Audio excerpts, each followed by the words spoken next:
Hello and welcome back to the Joyful Soul Creates. Charlotte here with this week's Mermazing Monday video, and I'm once again doing double duty with the Cupcake Inspiration challenge. First off, I will quickly say yes, I've hurt my wrist. I don't know what's going on with it, but that is affecting my ability to craft, so things are a bit slower at the moment, but I'm managing. As a result of that, I wanted to do something that wouldn't be too difficult for this card, so I'm using some backgrounds that I already had made. This ink smooshed background used a variety of green and blue distress inks, and I used it for a card I shared on my blog a few days ago. And with the leftover piece, I'm just cutting out some letters with a tonic alphabet die, which I believe is retired. And I also cut out 2 circles with a circle die, but I actually do later swap these because I realized they were too big. So when I had everything die cut out, I'm just going to go through and pick out the letters I want. So I'm trying to make the word mermazing. This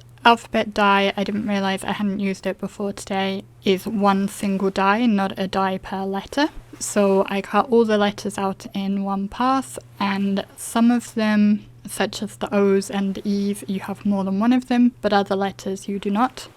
Obviously for Mermazing I need 2 M's, and rather than cutting again to get the second M, I decided I would just use the W upside down for my second one, which worked well enough. It's not identical, but I don't think it matters all that much. So when I had all of the letters I needed, and I made sure to poke out the little inner pieces of the A and the R, I'm going to use just a piece of washi tape to hold them together so I don't lose any of them. I made sure it was a low tack washi tape because I don't want to rip them, and I put all the other letters to one side so that I won't lose them either because I can use them on a future project.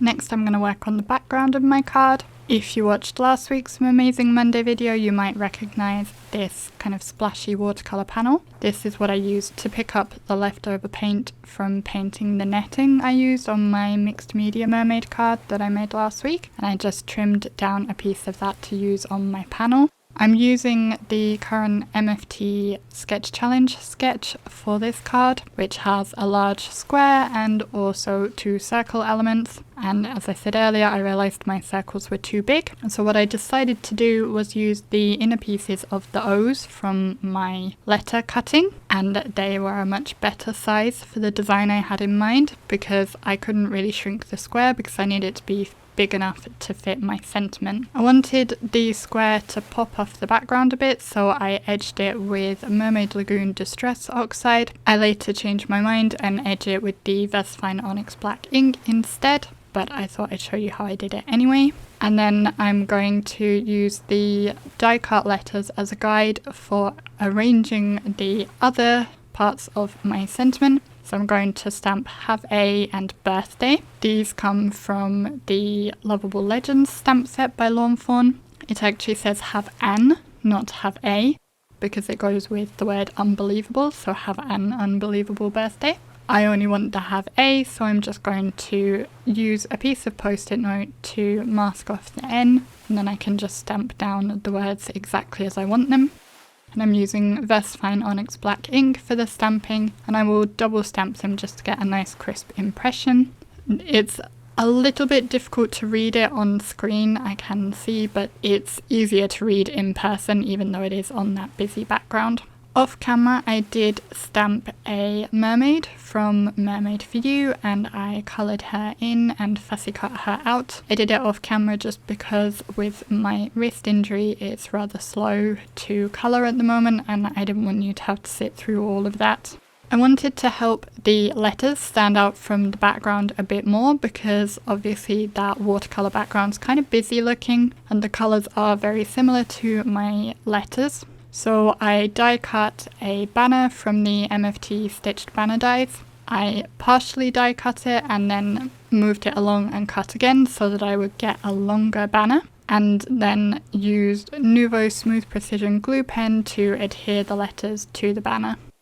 This is actually the penultimate Mermazing Monday card. Next week is the last Monday in August, so it will be the last Mermazing Mondays. I've not yet heard anything about continuing the series, but if you would like me to continue making mermaid cards on Mondays, let me know. If you would like me to do something else as a regular feature on Mondays, you could let me know that as well. I always enjoy hearing your thoughts and feedback. Although with that in mind, I may need to take a bit of a break depending on the prognosis with my wrist, because I probably ought to be resting it more than I am at the moment. But yeah, let me know your thoughts on what you would like to be seeing. As I mentioned, and as I said in last week's video, I'm doing this as well for my Cupcake Inspirations card. We're celebrating our 500th challenge over at Cupcake Inspirations, and we have lots of prizes up for grabs, including from Fawn. They're offering a gift certificate. There are various other companies offering gift certificates or digi-stamps,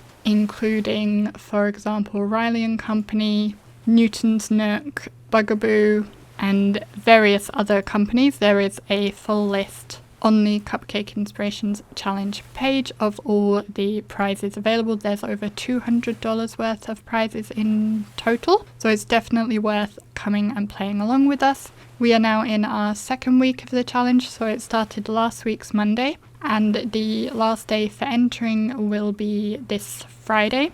But again, all the information is in the challenge post, which I will have a link to in my description box below. There will also be links there to all the products I have used. Some of those will be affiliate links, as many of them as possible will be affiliate links, just because that helps to support me and the channel and allows me to continue bringing you content, which I hope you enjoy. Back to the card, I had finished assembling all my pieces, so I used the Nuvo glue pen for adhering the letters to the banner and the banner to the focal panel. I used the glue pen again for adhering the dots. I did have to use my left hand with the bone folder to just crispen up that fold and make the card lay nicely. And that completed my card. I hope you enjoyed it, and I'm sorry if the video was a little bit disjointed this time. As I said, I'm dealing with some pain with my wrist at the moment, but I'm hoping I will get that sorted soon. Please do let me know which mermaid card has been your favourite so far, and if you have any ideas as to what I could do for next week's card. If you're not yet a subscriber, you can subscribe by clicking the button showing on screen now. There are a couple of other videos there if you'd like to see more from me straight away, and there will be a couple of more videos coming this week as well, so make sure you don't miss out on those. Otherwise, thank you very much for watching, and I will see you again in the next video. Bye!